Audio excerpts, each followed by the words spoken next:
Hello guys, good morning. Pasensya na kayo na mamalat ako. Oh my God, it's snowing again in Japan. Ang aga namin pumasok guys, naka-car pa kami. Hindi namin ina-expect na ganito karami ang snow. Paano kami uuwi? OMG! Ano nangyari? Supposed to be springtime season na, diba? Ingat kayo, madulas ang kalsada guys.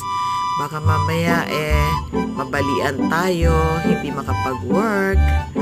Ayan, OMG, sana naman huminto na. Thank you for watching guys.